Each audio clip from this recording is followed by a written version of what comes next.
আসসালামু আলাইকুম ওয়া রাহমাতুল্লাহি ওয়া বারাকাতুহু। এসএসসি এন্ড আলিম পরীক্ষার্থী যারা আছেন 2026 ব্যাচের স্টুডেন্টরাও চাইলে করতে পারেন। মূলত এটা হচ্ছে আমাদের 27 ব্যাচে যারা স্টুডেন্ট আছেন তাদের জন্য। তো আপনাদের জটিল সংখ্যা নামক যে অধ্যায়টা আমি বলতেছি, এই জটিল সংখ্যা অধ্যায়টার আমি বিগত 2টা ক্লাস নিয়েছি। আজ হচ্ছে আমরা 3 নাম্বার। আমি কিন্তু দ্বিতীয় ক্লাসটা একটু তাড়াতাড়ি নিয়েছিলাম। আজকে আমরা একটু খুব সুন্দরভাবে আরো ব্যাখ্যা সহকারে মানে আর একটু সময় নিয়ে করার চেষ্টা করব। আজকে আমি একদম সকল প্রকার বেসিক আলোচনাগুলো আজকে শেষ করার ট্রাই করব। আচ্ছা, তো প্রথমে যে জিনিসটা আমি আলোচনা করব সেটা হচ্ছে আই এর পাওয়ার। আই এর পাওয়ার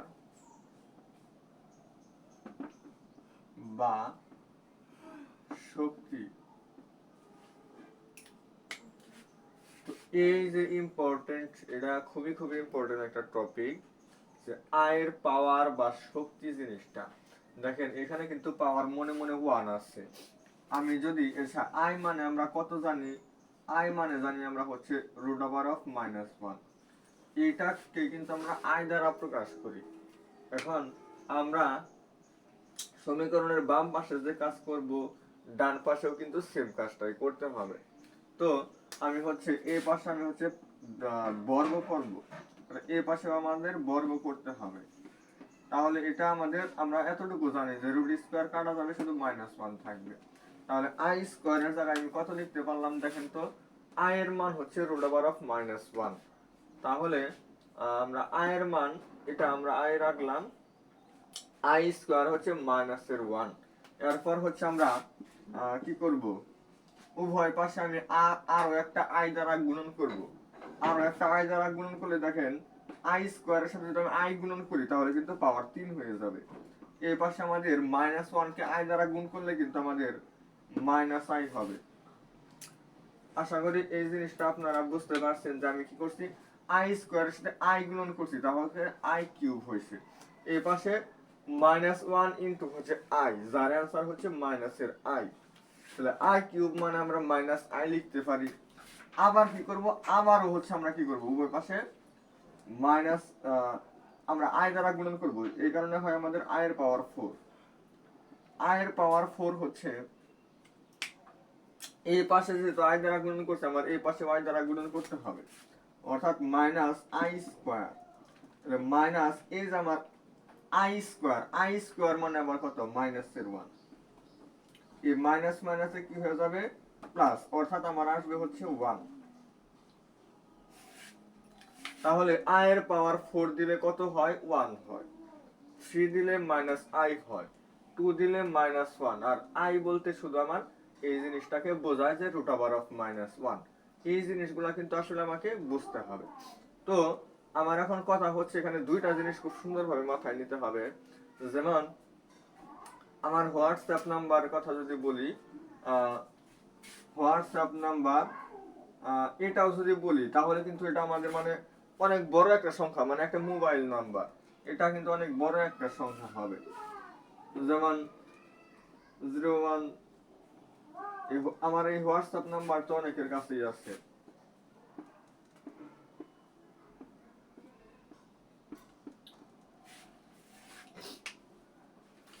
আচ্ছা, দেখেন আয়ের পাওয়ার 4 দিলে কত হয় সেই জিনিসটাও কিন্তু আমরা বের করতে পারছি। 3 দিলে কত হয় সেই জিনিসটাও আমরা করতে পারছি। 2 দিলে কত হয় সেই জিনিসটাও করতে পারছি। এখন আমাকে যদি এরকম খুব বড় একটা সংখ্যা দেয়, 1 কোটি, 2 কোটি, দেখেন তো এটা কত কোটি হয়েছে? একক, দশক, শতক, হাজার, অযুত, লক্ষ, নিযুত, কোটি। তার মানে 133 কোটির মত, 133 কোটি প্লাস, 133 কোটি প্লাস এরকম হয়েছে। তাহলে এই যে এখানে আয়ের পাওয়ার আসলে এটা দিলে আসলে কত হবে? সেক্ষেত্রে মনে রাখবেন আয়ের পাওয়ারকে অবশ্যই 4 দ্বারা ভাগ করতে হবে। মানে এটা জাস্ট আমি একটা উদাহরণ দিয়ে বোঝাইছি, জাস্ট এতটুকুই।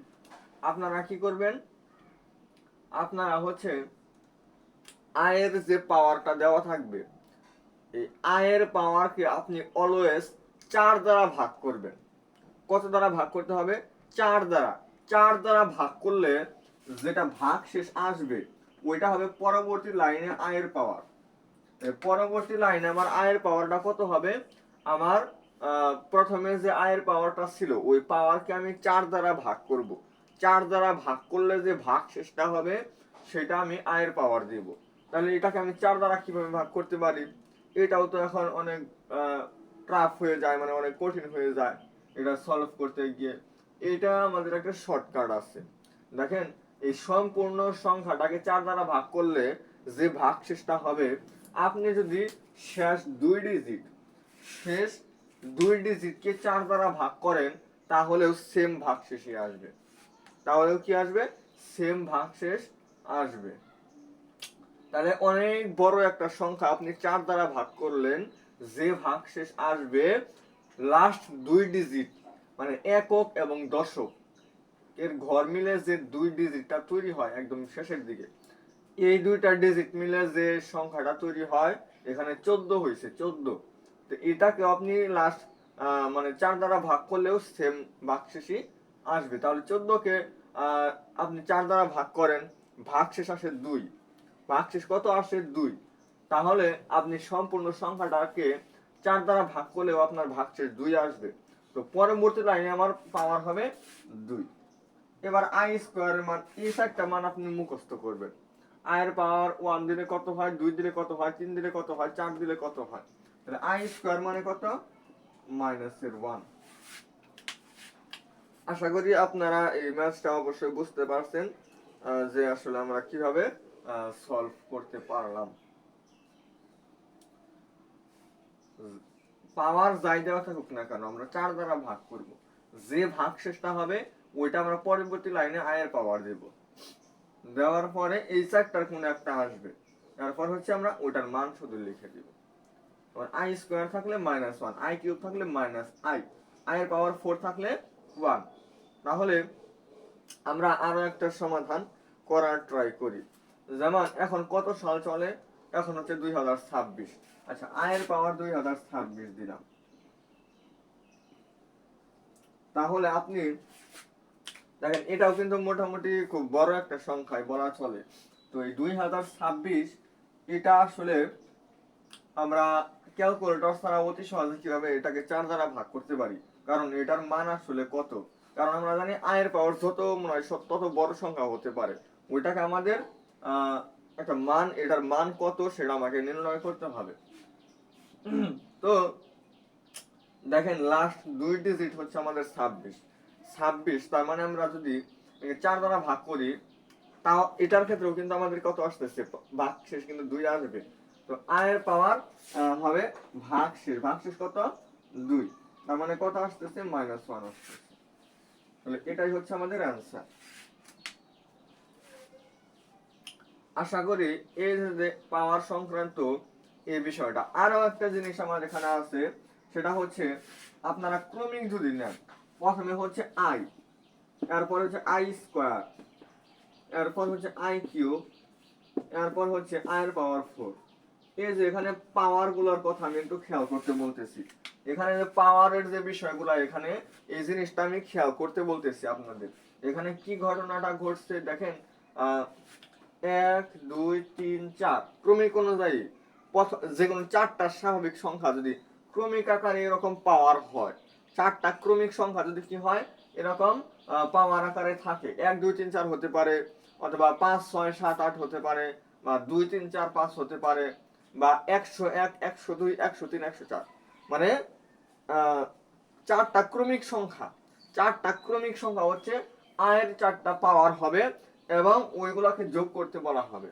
তাহলে যোগ করলে যোগফলটা অলওয়েজ 0 হবে। কিভাবে দেখেন, আই মানে আমরা আই কিন্তু লিখতে পারি। আই বলতে আমরা আই লিখলাম, এটা পরিবর্তন করলাম না, অথবা চাইলে আমরা √(-1) দিতে পারি। আচ্ছা, এরপর হচ্ছে আই স্কোয়ার। আই স্কোয়ার মানে দেখেন কত? আই স্কোয়ার মানে কিন্তু আমরা এই যেখানে দেখেন -1 দিতে পারি আমরা। এরপর হচ্ছে আই কিউব। আই কিউব মানে আমরা কত দিতে পারি মাইনাসের আই, এরপর হচ্ছে plus i to the power 4, plus i to the power 4 মানে হচ্ছে 1। এই যে দেখেন মানটা যখন আমরা বসাইলাম, মাইনাসের আই প্লাসের আই কাটা, মাইনাসের 1 প্লাসের 1 কাটা, তাহলে আমাদের কি 0 আসবে। আয়ের চারটা পাওয়ার যদি ক্রমিক পূর্ণ সংখ্যা হয়, আয়ের পাওয়ার যদি চারটি ক্রমিক পূর্ণ সংখ্যা হয়, তাহলে তাদের যোগফল অলওয়েজ 0 হবে। আর এর যোগফল অলওয়েজ কত হবে? 0 হবে। আশা করি এই জিনিসটা আপনারা বুঝতে পারছেন। এবং হচ্ছে আয়ের পাওয়ার আমরা যত বড় সংখ্যায় নেই না কেন, সেটা আমাদের কি করবে আসলে, সেটা হচ্ছে আমাদের 4 দ্বারা ভাগ করতে হবে। আয়ের ক্ষেত্রে 4 দ্বারা ভাগ করতে হবে। 4 দ্বারা ভাগ করলে যে ভাগশেষটা আসবে সেটা আমরা পাওয়ারে দিব। পাওয়ারে দেওয়ার পর তাহলে আই স্কয়ারের মান কত আসে সেটা। আর আমি বলছি যে এখানে যে বিষয়টা আমি দেখাইছি, এই মেকানিজমটা আপনারা অবশ্যই মুখস্থ করে ফেলবেন। তো আশা করা যায় যে আয়ের পাওয়ার সংক্রান্ত যে কোনো সমস্যা আসলে আপনারা সমাধান করতে পারবেন। এরপর আসি আয়ের আরো একটা খুবই সুন্দর, আয় আসলে কি করে। আয় মানে হচ্ছে 90 ডিগ্রি কোণে ঘোরানো। আয় মানে কি? 90 ডিগ্রি কোণে ঘোরানো। এই কনসেপ্টটা আপনাদের একটু বোঝাবো, তাহলে আমাদের আয় সংক্রান্ত আর কোনো সমস্যা থাকবে না। তাহলে আমাদের আয় শেষ। আমরা আগামী দিন থেকে একদম পুরোপুরি মানে আজকে হচ্ছে যদি একটু সময় বেশিও লাগে, আজকে যে কয়েকটা টপিক আছে অধ্যায়ে সবগুলো দেখানোর মাধ্যমে একদম সম্পূর্ণ অধ্যায় আমি শেষ করে দিব। মানে যত প্রকার বেসিক আজকে শেষ হয়ে যাবে ইনশাআল্লাহ। আমরা আগামী দিন থেকে বেশ কিছু টাইপ ভিত্তিক আমরা ম্যাথ সলভ করব, যে ম্যাথগুলো আমাদের বারবার পরীক্ষায় আসতেছে। কিছু বড় প্রশ্ন আছে, মানে একটু খ নম্বর বা ছোট ক নম্বর আসে, গরুর গচা আসে, এরকম বেশ কিছু প্রশ্ন আমরা সলভ করব। আর এগুলো যেগুলো দেখা যাচ্ছে এগুলো আসলে এমসিকিউ এর জন্য ইম্পর্টেন্ট। তো আপনি সাপোজ এই দুই সাপোজ আপনি এই দিক বরাবর চালাবেন, কিন্তু এটাকে যখন আপনি আই দ্বারা গুণন করলেন, এটা কত ডিগ্রি? এটা হচ্ছে 90 ডিগ্রি। তাহলে এই 2 কে যখন আপনি আই দ্বারা গুণন করবেন তখন হবে 2i, এটা হয়ে যাবে আপনার এই দিকে।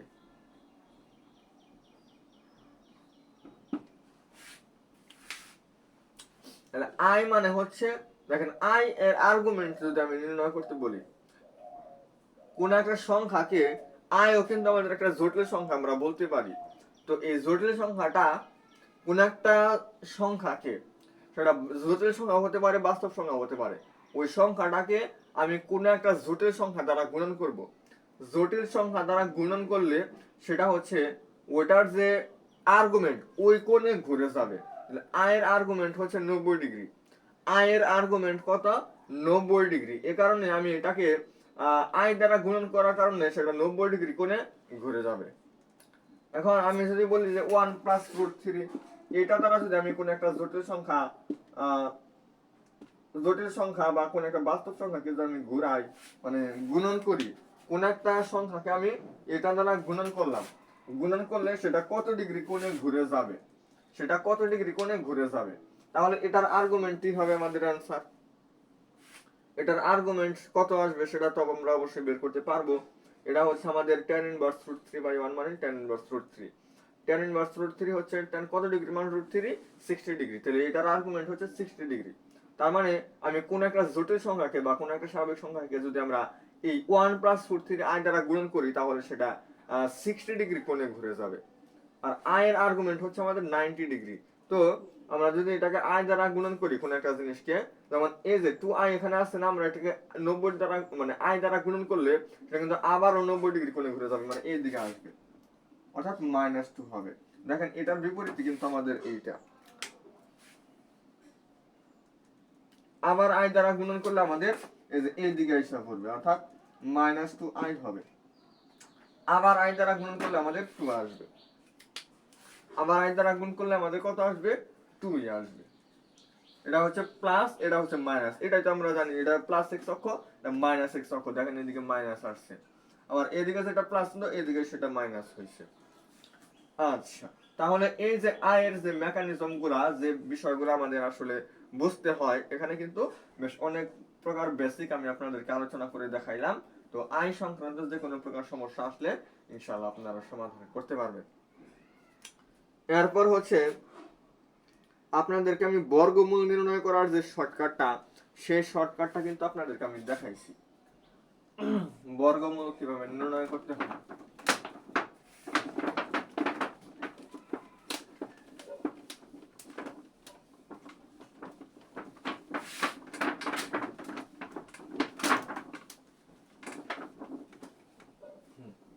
তাহলে বর্গমূল নির্ণয় করার ফর্মুলাটা ছিল যে জটিল সংখ্যাটা দেওয়া থাকবে সেই জটিল সংখ্যার আগে হচ্ছে আমি আর্গুমেন্ট নির্ণয় করব না, মিস্টেক, আমি হচ্ছে মডুলাস নির্ণয় করব। কি নির্ণয় করব? আমার যে জটিল সংখ্যাটা দেওয়া আছে ওটার মডুলাস নির্ণয় করব। মডুলাস অফ জেড থেকে আমি ওটার বাস্তব অংশ বিয়োগ করব। বাস্তব অংশ বিয়োগ করে 2 দ্বারা ভাগ করব এবং এটাকে আমরা বর্গমূল করব। প্লাস আই হচ্ছে আমাদের, আমরা ওই মডুলাস অফ জেড এটা লিখবো, এখান থেকে আমরা কাল্পনিক অংশ আয়ের সাথে যে থাকবে ওইটা আমরা বিয়োগ করব এবং হচ্ছে 2 দ্বারা ভাগ করব। যেহেতু আয়ের সাথে কে আছে সেটা যেহেতু বিয়োগ করতেছি, কারণ এই কারণে এটার সাথে আমাদের আয় থাকবে, আর এই সম্পূর্ণটাকে আমরা কি করব? প্লাস মাইনাস দিব। এটা হচ্ছে আমাদের জটিল সংখ্যার, কোন একটা জটিল সংখ্যার বর্গমূল নির্ণয় করার কি শর্টকাট। তো এই শর্টকাটটা আমরা ইউজ করে যে কোনো প্রকার যত বড় সংখ্যাই হোক না কেন সেটার বর্গমূল আমি কি করতে পারি? নির্ণয় করতে পারি। এখন এই বর্গমূল গুলা কি হবে আমাদের, আমি তো মূল নিয়মে সেটা তো আমি যে ম্যাথ সলভিং ক্লাসে দেখাবোই। এটা হচ্ছে থিওরি ক্লাস। আজকে হচ্ছে আমাদের থিওরি ক্লাস শেষ হবে, জটিল সংখ্যার থিওরি ক্লাস আজকে শেষ হবে। আর আগামী 2টা ক্লাস আমার আরো নিতে হবে, বলছি যে 5টা ক্লাসের মাধ্যমে শেষ করব। তো ইনশাআল্লাহ আর 2টা ক্লাস যদি আমি একটু ম্যাথ সলভিং ক্লাসে নেই, ইনশাআল্লাহ আমি শেষ করতে পারবো। এতটুকু বিশ্বাস আমার আছে যে আমি শেষ করতে পারবো। তো এই শর্টকাটটা আপনারা অবশ্যই তুলে রাখবেন খাতায়, বা যারা নোট করেন আর কি আপনাদের নোট খাতায় এটা তুলে রাখবেন। এটা হচ্ছে আমাদের কি, এটা হচ্ছে আমাদের কি জটিল সংখ্যার বর্গমূল নির্ণয় করার শর্টকাট। এবং জটিল সংখ্যাটা যে আকারে থাকবে ওটার বর্গমূলও কিন্তু সেই আকারেই হবে। একটা জটিল সংখ্যা যে আকারে থাকবে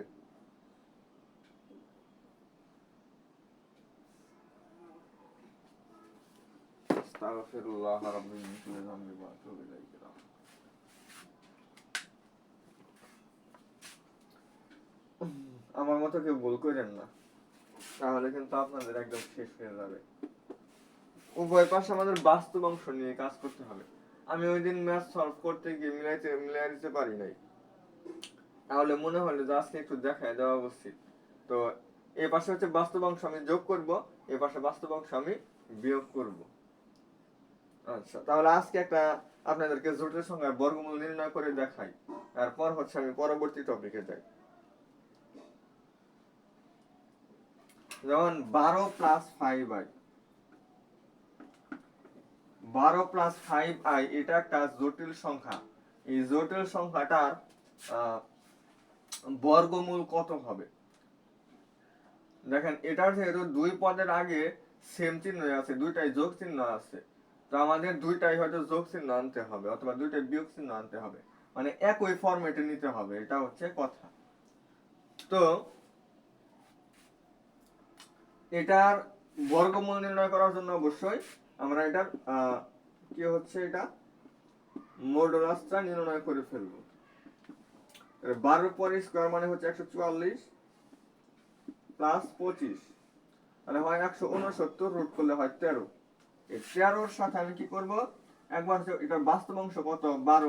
12 একবার যোগ করব, 2 দ্বারা ভাগ করব, এটার বর্গমূল প্লাস i ইনটু আমাদের হচ্ছে আমাদের যে বাস্তব মডুলাস, এই মডুলাস থেকে আমি বাস্তব অংশ বিয়োগ করব, ডিভাইডেড বাই 2 করব, প্লাস মাইনাস। তাহলে আমাদের এই প্লাস মাইনাস এটা আমাদের কত হবে? 13 আর 12 হচ্ছে 25, 25 কে 2 দ্বারা ভাগ 12.5, তাহলে রুট ওভার অফ 12.5 অথবা 5 ডিভাইডেড বাই √2 দিতে পারি।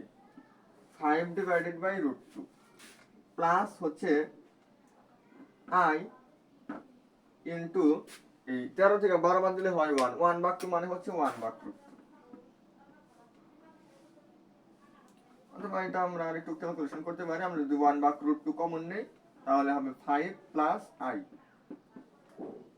তাহলে এটা হচ্ছে আমাদের সেই কাঙ্ক্ষিত কি হবে আমাদের বর্গমূল। তাহলে এই যে বর্গমূলের কনসেপ্টটা আশা করি আপনারা বুঝছেন এবং কিভাবে আসলে আমরা শর্টকাটে একটা জটিল সংখ্যার বর্গমূল নির্ণয় করতে পারি সেই জিনিসটা আপনারা বুঝছেন। তবে মূল নিয়ম যেটা, মূল নিয়মের ব্যাপারটা আমরা যেটা আমাদের সৃজনশীলে আমাদের আনসার করতে হবে যে নিয়মে, সেই নিয়মটা কিন্তু আমি আপনাদেরকে দেখাবো। এরকম ছোটখাটো ভুল হয়েই থাকে, তো এটাকেও কিছু মনে করবেন না। আর হ্যাঁ, আমাকে কিন্তু অনেকজনে অনেক ব্যাড কমেন্ট করেন, আপনাদের কিছু কমেন্টের আনসার আমার আসলে দেওয়া উচিত। ক্লাসের মাঝখানে দিতে চাই না, ক্লাসের মাঝখানে আপনাদেরকে দিতে চাই না, ক্লাসের শেষে যদি সম্ভব হয় মনে থাকে তাহলে দিব।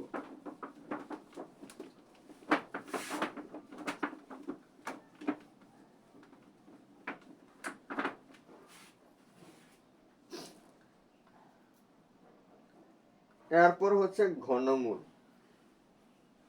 ঘনমূল আমাদের বলা হয় এককের ঘনমূল, মানে একক মানে কি এক, একের ঘনমূল, যেটাকে আমাদের 3√1 লেখা হয়। তো এই এককের ঘনমূলটা আমরা আসলে কত, এটাকে ঘনমূল করলে আমাদের কত আসবে সেটা আমি জানি না। ধরে নিলাম x, এটা আমি কত ধরে নিলাম, এটা x হবে।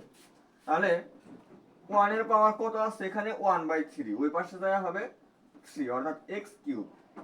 তাহলে আমি x³ - 1 = 0 দিতে পারি। এবার হচ্ছে আমি x³ - 1³ = 0 দিলাম। তাহলে আমার a³ - b³ এর একটা ফর্মুলা পড়ে এখানে, যার ফর্মুলা হচ্ছে a - b square plus ab plus b square equal হচ্ছে 0। তাহলে x - 1 x square plus x plus 1 equal হচ্ছে 0। তাহলে আপনি অবশ্যই এইটুকু সমান 0 ধরবেন, যেখান থেকে আপনার x এর মান আসবে হচ্ছে 1। আবার হচ্ছে আপনি কি করবেন, এটার সমান যখন আপনি 0 ধরতেছেন এখান থেকে আপনার x এর একটা মান আসবে। এই মানটা আপনি কিভাবে নির্ণয় করবেন, এটা কিন্তু আপনি মিডল ফ্যাক্টর করলে করতে পারবেন না, কারণ ওইখানে আপনার খুব সুন্দর যে দুইটা মান আসা, যেমন আমরা যে মিডল টার্ম করার সময় যে দুইটা সুন্দর সংখ্যা পাই, যে দুটো সংখ্যা নিয়ে আমরা করতে পারি, এখানে কিন্তু ওইরকম দুটো সংখ্যা আপনি পাবেন না। এটা হচ্ছে আমাদের ax²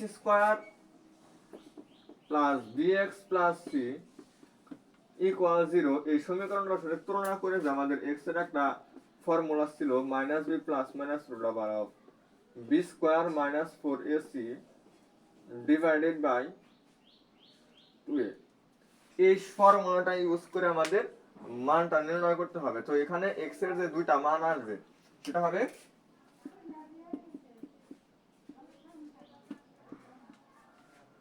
-1 plus minus √3i divided by 2। একক মানে একের ঘনমূল, তাহলে ঘনমূল যদি বলে, ঘন মানে কি, পাওয়ার কিন্তু 3, পাওয়ার 3 কে বলা হয় ঘন, পাওয়ার 2 কে বলা হয় বর্গ। তাহলে আমি যদি বর্গমূল নির্ণয় করি তার মানে দুইটা মান আসবে। মানে আগে দেখেন আমরা বর্গমূল করলে কিন্তু আগে একটা প্লাস এবং একটা মাইনাস দিই, মানে প্লাস নিলে আমাদের একটা মান হয়, মাইনাস নিলে আরেকটা মান হয়, অর্থাৎ দুইটা মূল। যদি হচ্ছে আমি কি করি, ঘনমূল, ঘন মানে যেহেতু পাওয়ার 3 ছিল তার মানে তিনটা মূল আসবে। দেখেন 1 হচ্ছে একটা মূল, এখানে প্লাস নিলে একটা হবে, মাইনাস নিলে একটা হবে। তাহলে কয়টা মূল হইলো এখানে, তিনটা মূল কিন্তু হয়েছে। আবার যদি বলি চতুর্থ মূল, চতুর্থ মূল যদি এগুলা খুব বেশি ইম্পর্টেন্ট না, তবে ঘনমূল আমাদের একটু ইম্পর্টেন্ট। বর্গমূল এবং ঘনমূল, বর্গমূল এবং ঘনমূল হচ্ছে আমাদের জন্য খুবই খুবই ইম্পর্টেন্ট। কিন্তু চতুর্থ মূল, পঞ্চমূল, ষষ্ঠ মূল এগুলাও আমাদের আছে, বাট ওইগুলা কিন্তু খুব একটা ইম্পর্টেন্ট না। তো আসলে এটা আমি বুঝাইতেছি যে আসলে যদি চতুর্থ মূল যদি হয়, চতুর্থ মানে কি, পাওয়ার 4, অর্থাৎ 4টা মূল আসবে এখানে। পঞ্চমূল বললে 5টা মূল আসবে, ষষ্ঠ মূল হলে 6টা মূল আসবে। তাহলে একের 3টা ঘনমূল, এটা হচ্ছে আমাদের বাস্তব, আর এই দুটা হচ্ছে আমাদের কি অবাস্তব। এই যে অবাস্তব দুইটা ঘনমূল, যার মানকে আমরা বলতেছি -1 + √3i / 2, এই দুইটা মূল দেখেন, দুইটা মূল, একটাকে আমরা -1 + √3i / 2, আরেকটা হচ্ছে -1 - √3i / 2। এখন এই দুটা তো আমি পাশাপাশি লিখলাম। আপনারা একটা জিনিস খেয়াল করবেন, আপনি যদি এটাকে বর্গ করেন তাহলে এটার সমান হবে, এটাকে বর্গ করলে কি হবে, এটার সমান হবে। আবার হচ্ছে আপনি যদি এটাকে বর্গ না করে এটাকে যদি বর্গ করেন তাহলে এটার সমান হবে। মানে এটাকে বর্গ করলে এটার সমান হবে, আবার এটাকে বর্গ করলে এটার সমান হবে। একটা অপরটা বর্গের সমান, তার মানে একটাকে আমরা ওমেগা বলি, আরেকটা হচ্ছে আমরা ওমেগা স্কয়ার বলি। এটা হচ্ছে ওমেগা এবং ওমেগা স্কয়ার সমান হতে পারে, মানে একটাকে বর্গ করলে না, একটাকে বর্গ করলাম, এটাকে বর্গ করলে দেখেন ওমেগা স্কয়ার আর ওমেগা স্কয়ার সমান হয়েছে। অথবা এটাকে আমরা যদি আমরা বর্গ করি তাহলে ওমেগার পাওয়ার 4, ওমেগার পাওয়ার 4 মানে আমাদের আবার ওমেগাকে নির্দেশ করবে। তো ওমেগা এবং ওমেগা স্কয়ার সমান না, বরং ওমেগাকে বর্গ করলে ওমেগা স্কয়ারের সমান, আবার ওমেগা স্কয়ারকে বর্গ করলে আবার ওমেগার সমান। তাহলে এই দুটো জটিল সংখ্যাকে আমরা কি দ্বারা প্রকাশ করি, একটাকে ওমেগা দ্বারা, আরেকটাকে আমরা ওমেগা স্কয়ার দ্বারা প্রকাশ করি। এবং এই দুইটা থেকে আমাদের কি জানতে হবে যে ওমেগা কি, আসলে আমাদের ওমেগা হচ্ছে আমাদের যে একক, মানে একের দুইটা কাল্পনিক ঘনমূল, দুইটা কাল্পনিক ঘনমূল হচ্ছে আমাদের ওমেগা এবং ওমেগা স্কয়ার।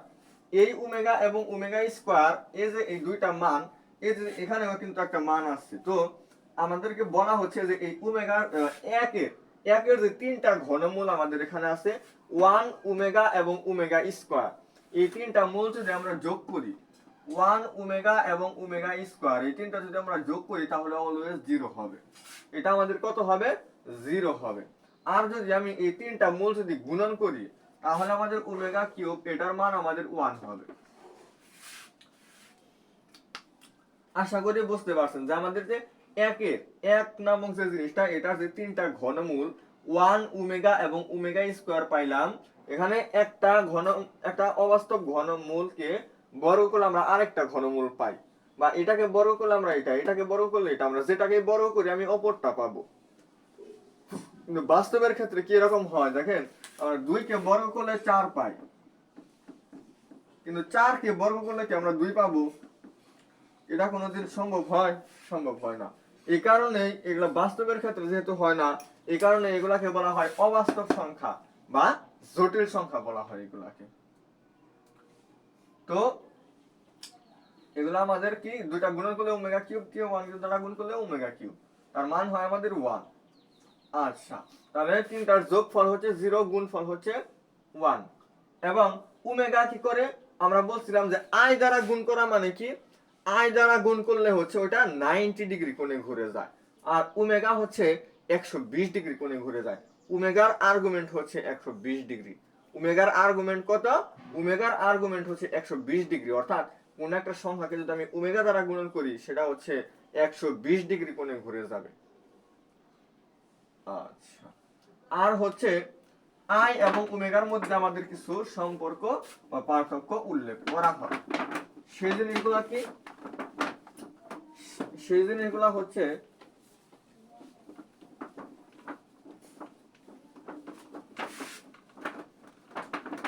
যেমন 2026 দিয়ে বোঝায় ওমেগার পাওয়ার 2026, এটা কত হবে? দেখেন, এটা যদি আই হইতো তাহলে আমি এটাকে 4 দ্বারা ভাগ করতাম, 4 দ্বারা ভাগ করলে যে ভাগশেষটা আসতো সেটাই কিন্তু আমরা পরবর্তী লাইনে আয়ের পাওয়ার দিতাম। ওইটা 4 দ্বারা ভাগ করতাম কার ক্ষেত্রে? ওইটা হচ্ছে আমাদের আয়ের ক্ষেত্রে করতাম ওই জিনিসটা। কিন্তু এটা কি আমাদের আই, এটা হচ্ছে আমাদের ওমেগা। ওমেগার ক্ষেত্রে আমাদের কি করতে হবে? 3 দ্বারা ভাগ করতে হবে। 3 দ্বারা ভাগ করলে যে ভাগশেষটা আসবে সেটাই হবে আমাদের পরবর্তী লাইনে আয়ের পাওয়ার। এখন আপনি এটাকে 3 দ্বারা ভাগ করলে কত হয়, এটা আপনি ক্যালকুলেটর ছাড়া আপনি করতে গেলে হয়তো একটু হিমশিম খাবেন বা আপনার একটু সময় লাগবে, কিন্তু এটার কি কোনো শর্টকাট নাই? আপনি যে 4 এর ক্ষেত্রে দেখাইছেন লাস্ট 2 ডিজিটকে ভাগ করলে যে ভাগশেষ আসবে, ওই সম্পূর্ণ সংখ্যাকে 4 দ্বারা ভাগ করলে সেম ভাগশেষটাই আসবে। তাহলে আপনি ওখানে একটা শর্টকাট দেখাইছেন, এখানে যে 3 দ্বারা ভাগ করলে ভাগশেষ কত আসতে পারে, এরকম একটা শর্টকাট অবশ্যই দেখাইলে আমাদের কি হইতো, উপকার হইতো। হ্যাঁ, আমার অবশ্যই শর্টকাট আছে, আমার কাছে কি আছে, শর্টকাট আছে। তো এখানে যে 3টা ডিজিট আছে দেখেন, 2 2 এবং 6, এই 3টা আপনি যোগ করেন, 2 2 এবং 6 যোগ করলে আপনার 10 আসে। 10 এর মধ্যে, এই 10 এর মধ্যে 3 দ্বারা ভাগ করলে ভাগশেষ কত আসবে, 1 আসবে। তার মানে এই 2026 কে 3 দ্বারা ভাগ করলেও ভাগশেষ 1 আসবে। আর ওমেগা পাওয়ার 1 দেওয়ার কি কোনো প্রয়োজন আছে, নাই। তার মানে এটার আমাদের অ্যান্সার ওমেগাই হবে, এটার অ্যান্সার আমাদের কত হবে, ওমেগাই হবে। আপনাদেরকে আমি আরো দু একটা উদাহরণ দিই, আপনাদের বুঝতে সুবিধা হবে।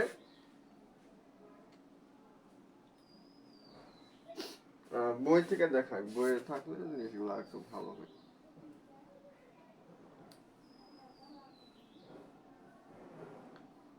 বইয়ে এরকম ম্যাথ নাই। যাই হোক, বই থেকে আপনাদেরকে একটা ম্যাথ আমি দেখাই আজকে। তো আচ্ছা, যাই হোক, আমি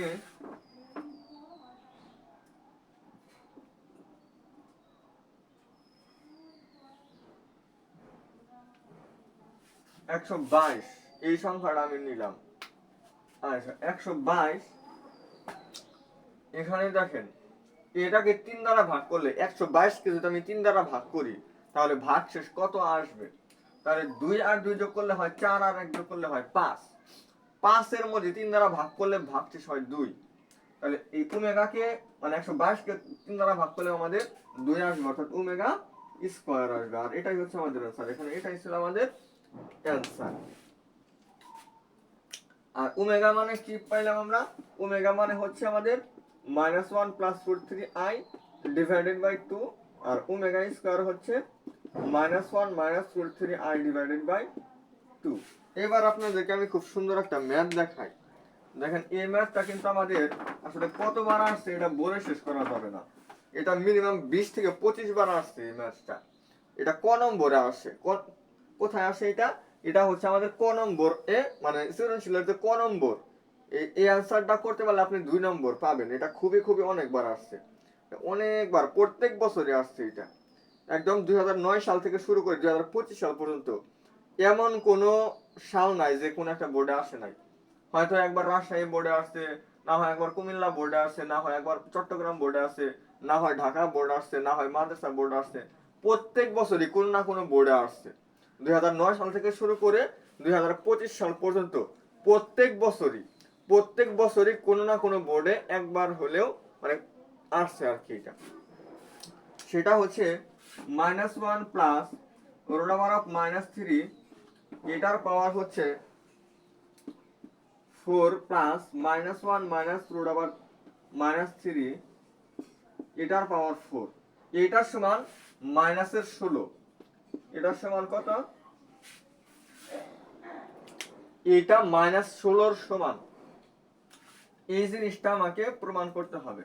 তো দেখেন, আমরা যে √3, এই রুটের ভিতরে যে -3 আছে, এটাকে আমরা 3 × -1 দিতে পারি। তাহলে কি হয়, এই রুটের উপরে 3 দিলে হয় √3, আর রুটের উপরে -1, তাহলে √-1 মানে কি, এটা আমরা i দিতে পারি না, i মানে তো √-1। তাহলে কি আমরা এটাকে একটু সাজায়া, মানে √3 কে আমরা √3i কিন্তু লিখতে পারি। তো সেই জিনিসটা আমি একটু লিখবো। এই ম্যাথটা আমি একটু সমাধান করে দিতেছি, আমি আগামী দিন থেকে আসলে ম্যাথগুলো সলভ করাবো। -1 প্লাস √3i, এটার পাওয়ার হচ্ছে 4, প্লাস -1 -√3i, এটার পাওয়ার হচ্ছে 4। এবার দেখেন, আমি যেহেতু নিচে কিন্তু অবশ্যই 2 থাকলে আমাদের একটু সুবিধা হবে। তো আমি কি করব, এটাকে 2 দ্বারা ভাগ করব, আবার 2 দ্বারা গুণ করব, ব্র্যাকেটের ভিতরে এই কাজটা আমার করতে হবে। -1 + √3i ডিভাইডেড বাই 2 ইনটু 2, আর এটার পাওয়ার হচ্ছে 4, প্লাস এখানেও সেম কাজ, -1 - √3i ডিভাইডেড বাই 2 ইনটু হচ্ছে 4, এটা 2, 2 দ্বারা ভাগ করছি, 2 দ্বারা গুণ করতে হবে। এবার এখানে যে জিনিসটা আপনি দেখতে পাচ্ছেন -1 + √3i ডিভাইডেড বাই 2, এটার জায়গায় কিন্তু আমরা ওমেগা লিখতে পারি, আর ওমেগার সাথে 2 গুণন হইলে আমাদের হয় 2 ওমেগা, এটার পাওয়ার হচ্ছে 4, প্লাস হচ্ছে এটা আমরা লিখতে পারি 2, এটা তো আমাদের ওমেগা স্কয়ার, প্লাসেরটাকে আমরা ওমেগা বলবো আর মাইনাসেরটাকে আমরা ওমেগা স্কয়ার বলবো, তাহলে 2 ওমেগা স্কয়ার, এটার পাওয়ার হচ্ছে 4। তাহলে 2 এর পাওয়ার 4 হলে 16, আর ওমেগার পাওয়ার 4, এই যে হয় যে ওমেগার পাওয়ার 4 দেখেন, প্লাস এটা হয় 2 এর পাওয়ার 4 মানে হচ্ছে 16, ওমেগার পাওয়ার কত হবে, 4 দুগুণে পাওয়ার গুণন হয়ে যায় 8। এবার আমি একটু উপরে যদি যাই, উপরে গেলে 16, এই ওমেগার পাওয়ার 4 তো রাখা যাবে না, ওমেগার পাওয়ার যা আছে ওইটাকে আমাদের 3 দ্বারা ভাগ করতে হবে, ওমেগার পাওয়ার যা আছে ওইটাকে আমাদের কি করতে হবে, 3 দ্বারা ভাগ করতে হবে। তো 3 দ্বারা যদি ভাগ করি, ভাগশেষ হয় 1, এই 1 কিন্তু আমাদের কি দেওয়া লাগবে, ওমেগার পাওয়ার, তো ওমেগার পাওয়ার 1 আসলে দেওয়াও যে কথা, না দেওয়াও সেম কথা, তো আমরা দিব না।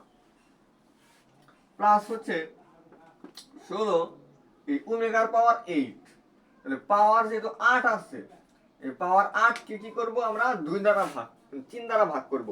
ওমেগা মানে হচ্ছে পাওয়ারকে 3 দ্বারা ভাগ করতে হবে, আর আই মানে হচ্ছে 4 দ্বারা ভাগ করতে হবে। তো আমরা এই 8 কে যদি আমরা 3 দ্বারা ভাগ করি, তাহলে ভাগশেষ হয় 2, তাহলে ওমেগা স্কয়ার হয়। এবার এই দুটাকে আমরা 16 কমন নিতে পারি, তাহলে হয় ওমেগা প্লাস ওমেগা স্কয়ার। এবার আমাদের যে এককের যে 3টা ঘনমূল আসছিল, সেই 3টা ঘনমূলের যোগফল অর্থাৎ 1 প্লাস ওমেগা স্কয়ার মানে আমরা 0 লিখতাম, সেখান থেকে আমরা ওমেগা প্লাস ওমেগা স্কয়ারের মান কিন্তু আমরা -1 লিখতে পারি, তাহলে এইটুকুর জায়গায় আমরা -1 লিখব। 16 ইনটু -1 মানে হচ্ছে -16, আর আমাদের এইটাই आंसर। দেখেন আমাদের কিন্তু -16 आंसर, মানে এটা সমান যে -16, এটাই আমার প্রমাণ করতে বলছিল। তো আমি আপনাদেরকে একদম ওমেগা যে আমি বেসিকটা বুঝাইছি, বেসিকের একদম ব্যবহার করে, এই যে সূত্রগুলো ব্যবহার করে ওমেগার পাওয়ার একটু বড় থাকলে সেগুলা কিভাবে আমরা ছোট করে নিয়ে আসতে পারি, একদম ব্যালেন্স করা থেকে শুরু করে এই ম্যাথটার মধ্যে কিন্তু মোটামুটি সকল বিষয় আমাদের আছে ওমেগা সংক্রান্ত। তো এই জিনিসটা আপনাদেরকে আমি একটু বুঝাইলাম, এটা আমাদের অনেকবার আসছে, তো বলছি যে এই ম্যাথটা আপনারা অবশ্যই দেখবেন। তো এরকম যত গুরুত্বপূর্ণ ম্যাথগুলো আছে, সকল ম্যাথ একদম ব্যাখ্যা সহকারে একটু সময় নিয়ে আমরা আস্তে আস্তে বোঝার ট্রাই করব। আমরা আগামী 2 দিন হচ্ছে এরকম বেশ অনেকগুলা মিনিমাম 2টা ক্লাসে 5টা করে ম্যাথ আমরা সলভ করার ট্রাই করব। আগামী ক্লাসে 5টা, এর পরবর্তী ক্লাসে আমরা আরো 5টা, এই মোট 10টা মিনিমাম। আর এর উপরে যদি আরো আমরা কমন পাই বা আমাদের করতে ইচ্ছা হয় তাহলে করব। তো এর আগে আমরা বলি যে মিনিমাম 10টা ম্যাথ আমরা সলভ করার ট্রাই করব যেভাবেই হোক। আমরা এতদিন কি করলাম, জটিল সংখ্যার মোটামুটি অনেক বেসিক আমরা আলোচনা করে প্রায় শেষ করার ট্রাই করছি আর কি। তো আমার এসএসসি ছিল হচ্ছে 2023 সাল, পয়েন্ট ছিল হচ্ছে 3.56 সায়েন্স ডিপার্টমেন্ট, আর এইচএসসি অর্থাৎ আলিম, এটা ছিল আমার 2025 সাল, পয়েন্ট ছিল 3.50, বিভাগ হচ্ছে সায়েন্স।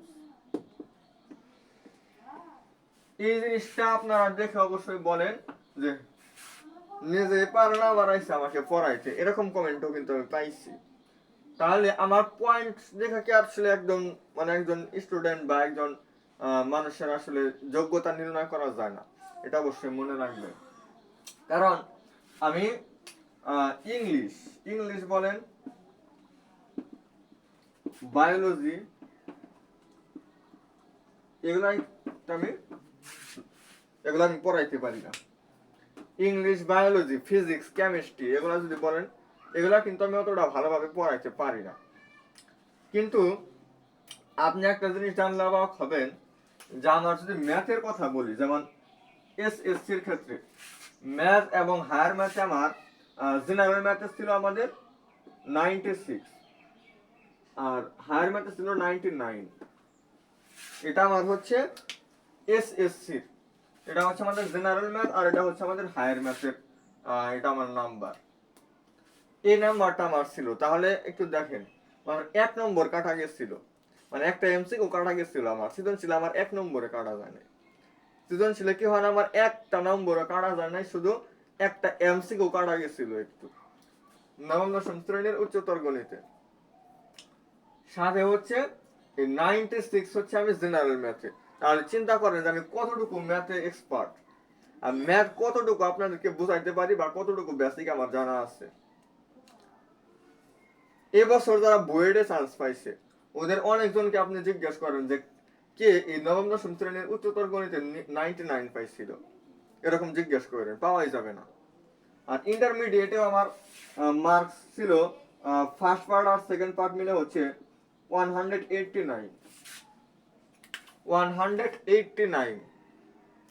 এই নাম্বারটা অনেকজনে পায় নাই। এবছর বুয়েট বা এরকম ঢাকা বিশ্ববিদ্যালয় বলেন বা এরকম যারা বুয়েট, রুয়েট, সুয়েট, কুয়েট এবছর যারা চান্স পাইছে, এরকম বড় বড় ইঞ্জিনিয়ারিং ভার্সিটিতে যারা চান্স পাইছে, জিজ্ঞেস করেন কতজন আছে এরকম স্টুডেন্ট যে হচ্ছে এই নবম দশম শ্রেণীতে 99 পাইছিল হায়ার ম্যাথে, জেনারেল ম্যাথে 96, এরপর হচ্ছে ইন্টারমিডিয়েটের যে উচ্চতর গণিত এখানে ফার্স্ট পার্ট এবং সেকেন্ড পার্ট মিলে 189 নাম্বার কে ক্যারি করতে পারছে, এই জিনিসটা আমাকে দেখাবে। তো আমি কিন্তু এই নাম্বারগুলো অর্জন করছি এবং কোনো প্রকার নকল বলেন কোনো কিছুই করি নাই। আমি জাস্ট নিজের জ্ঞানের থেকে অ্যান্সার করে আমি এতটুকু পাইছি। তো ম্যাথ আমার থেকে খুব ভালো পারবে বা আমার থেকে ভালো বুঝাইতে পারবে এরকম একজন বুয়েটের স্টুডেন্টও হতে পারে না। একজন বুয়েটের স্টুডেন্ট, আমি ম্যাথ ভালো পারি, আমি বুয়েট পর্যন্ত কেন যাইতে পারি নাই বা আমার পয়েন্টগুলো আসলে কেন এত কম ছিল, এই জিনিসগুলো আপনারা অবশ্যই জানতে চান যে হ্যাঁ আপনি হয়তো খুব ভালো পারেন বুঝলাম, কিন্তু আপনি এতদূর পর্যন্ত কেন যাইতে পারেন নাই, আপনার পয়েন্ট এত কম ছিল কেন? কারণ আমার যে বললাম আমি ইংলিশ পারি না, বায়োলজি পারি না, তারপর বাংলা বলেন, আমি কোনো সাবজেক্টে এত ভালো পারি না। ফিজিক্স কেমিস্ট্রিতেও আমার মানে একটু দুর্বলতা আছে। ফিজিক্স কেমিস্ট্রি আমি মোটামুটি ভালোই, যত ফিজিক্স আমি ক্লাস তো আপনাদেরকে নিচ্ছি বা নেই আর কি মাঝে মধ্যে। তো ফিজিক্স কিন্তু দেখেন যে আমি মোটামুটি অনেক সময় আটকে যায় বা আমার একটু বই দেখতে হয়। ম্যাথের ক্ষেত্রে কিন্তু আমার কোনো বই দেখতে হয় না, ম্যাথ আমার একদম মুখস্থ। তো ফিজিক্স কেমিস্ট্রি আসলে যদি আমি শুরু থেকে একটু ভালোভাবে পড়তাম তাহলে হয়তো বা ফিজিক্স কেমিস্ট্রিতে একটু ভালো করা যাইতো। কিন্তু আসলে যারা বুয়েটে চান্স পায় ওদের সব সাবজেক্টে আসলে ভালো থাকতে হয়, সব সাবজেক্টে ভালো থাকলে ওরা A+ পায়। আমি যেহেতু সব সাবজেক্টে ভালো করতে পারি নাই, এই কারণে আসলে আমার কোনো জায়গায় প্লাস আসে নাই এবং আমি ওই সমস্ত জায়গায় অ্যাপ্লাই করতে পারি নাই। কিন্তু আসলে আপনি এতটুকু দৃঢ় বিশ্বাস রাখতে পারেন যে ম্যাথে যতটুকু আমি আসছি, এই ম্যাথ আমার উপরে কেউ নাই, আমার মনে হয় না কেউ আছে আর কি ম্যাথের উপরে। তো যখন যে ম্যাথটা দেখায় এই ম্যাথটা আপনারা কভার করার ট্রাই করবেন। তো সবাই ভালো থাকবেন, সুস্থ থাকবেন। আসসালামু আলাইকুম রহমতুল্লাহি ওয়া বারাকাতুহু।